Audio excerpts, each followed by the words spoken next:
नमस्कार मंडळी. तर आज आपण बनवणार आहोत झणझणीत चमचमीत रसरशीत अशी मसालेदार शेवगा शेंगाची भाजी।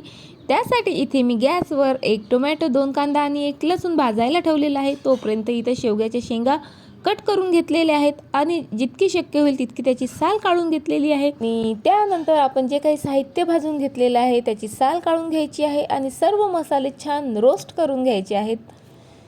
आणि त्याचा खमंग वास सुटला की गॅस बंद करायचा। थंड झाले की आपल्याला ते मिक्सरमधून बारीकसर वाटून घ्यायचं आहे।